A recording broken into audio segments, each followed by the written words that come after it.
So can you set up what's happening here? So this young boy, his name was Amir. This is distribution site number 3 on the 28th of May. And Amir was on the site getting aid with the large group. Now, what's important to understand about these distribution sites is that this is not an orderly process of the Palestinians coming in, separating by gender or separating by age or children and women, and they're getting any type of specific aid. This is a free-for-all. We bring in the trucks of aid, we put them in pallets and piled in pallets, and when we're ready for distribution, call it supper time, if you will, when the dinner bell rings, the IDF released the holding line where they usually have them held at the Murad corridor with tanks. They released the holding line, and the entire crowd of people, 6,000, sometimes up to 9,000, rush towards the site all at one time, and it becomes survival of the fittest. It becomes the strongest survive. And those that get there first get all the aid, and the people that get there at the end get nothing. And the people at the end are usually your younger children, women, the elderly, young children like Amir here, who I thought was 6 or 7, later found out, confirmed that he's 10, no shoes, emaciated, his pants are being held up by a piece of rope. Those are the people that get there last and get nothing. You notice he's not carrying a box. He doesn't have a box of aid. That's stuff that he picked up off the ground that he was able to scavenge from what was left. And he walked up. You see where the group is behind him, quite a whip back. So he was walking towards us with his hand extended. He's looking at me. I took that picture. At first we didn't know what if he was hurt, if he was asking for water, if he was asking for more food, if he was lost, because he had nobody else with him. There was like no older sibling, there was no parents. He was alone, because I'd been watching him out there because he was so small, and he was completely alone. There was nobody with him. So he came over here and he held out his hand, and the contractor that was standing there with me, we just kind of walked up a little bit closer and asked, beckoned him forward. And he came up, and the contractor next to me, he first reached out and he kissed his hand. There's a picture of that, of him kissing the contractor's hand, the guy standing next to me. There it is. So he's kissing his hand, and he then comes to me and he kisses my hand. And then after he kissed my hand, I put my hand on his shoulder. There's a picture of that. And in putting my hand on his shoulder, I could just feel the bone and the emaciation and the tight, dehydrated skin. And he was in a very bad state of starvation. It's not a doubt. There's no question. So again, when anybody says that there's starvation isn't happening in Gaza, shame on you for saying that, because that is a lie. I have seen it. I've smelled it. The human body dying of hunger has a smell. What is it like? The smell? Well, it's the alcohols and the alkalines of your body, and your muscle starts to eat itself, and your sweat has this very alkalinic, vinegary smell. It's very, like when I went to Ranger school in the Army, you don't eat a lot and you're pushed pretty hard, and you start to get this sweat. They call it, Ranger school sweat, because your body is eating itself. It's a very distinct and pungent odor there's nothing else like it. It is the odor. It is the smell of your body decomposing while you're alive. Your body is eating itself. And he had that smell. It's unmistakable. So he was starving, and he walked a long distance to get there, and he had no shoes. He wanted to thank us. He kissed our hands, and in Arab culture, kissing of the hand by another male, kissing the hand, and then he kissed the hand and put it to his forehead. That's a very deep sign of deep respect. That's not just like a, hey, what's up? It's a very deep sign of respect. I put my hand on his shoulder, and I looked at him, and I knelt down because I wanted to, be at eye level. And I said to him, I was like, the world hasn't forgotten you. You won't be forgotten. And that wasn't just me saying that to him. That was to all the people of Gaza, that the world's not going to turn its back. America isn't going to turn its back. We won't let this happen. We aren't going to allow this to happen.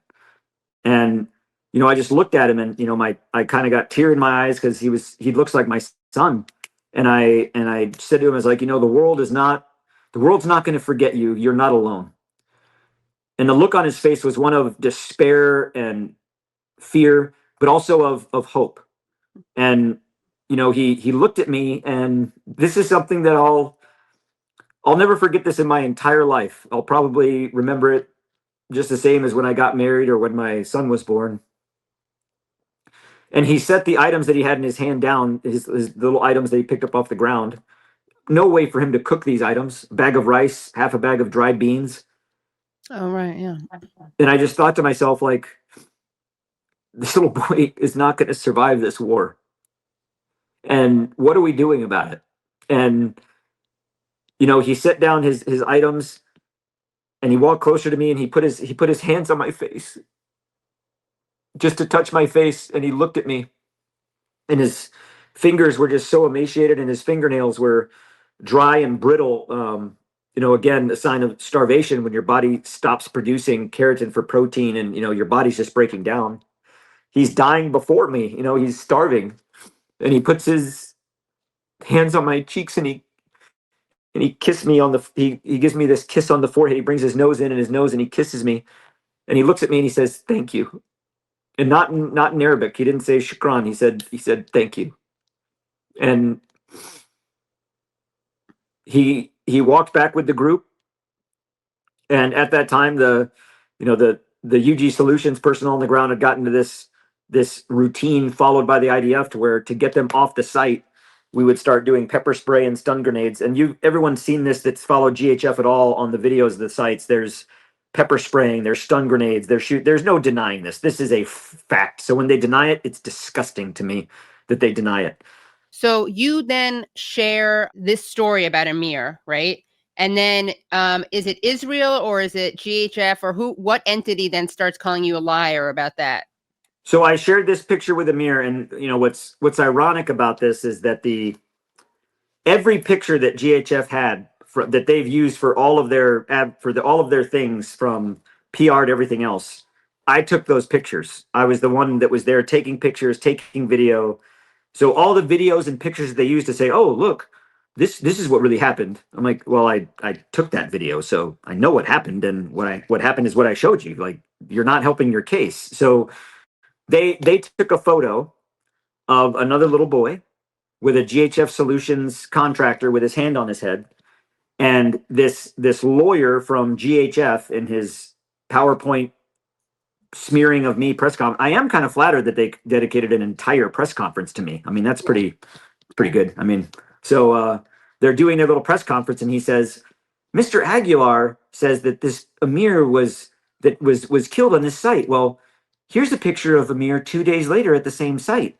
And you look at that picture, I took that picture and I have the original metadata. And I'm like, well, that wasn't 2 days later. That was 4 days later. And that wasn't the same site. That was site number 4. Site number 4 and site number 2 are 26 kilometers away from each other. And if you're in the south, you can't get to the north. So there's no way that kid can be Amir. And it's also not, because when you put them next to each other, they don't look anything alike. Right. It's just, it's one of these, like, all Palestinian kids look the same. Look, here's another brown kid. That's Amir. Tony's lying. And they did it so janky without concern of it even looking good. Like, with AI technology out there now, they could have at least made it look good. Yeah. Like, they didn't even care. They think we're all really stupid. Yeah. First of all, again, I took that picture. That's at Site 4. That's on the 1st of June at 11:38 in the morning. I have and that's so not Amir. The picture of Amir and then like, another boy.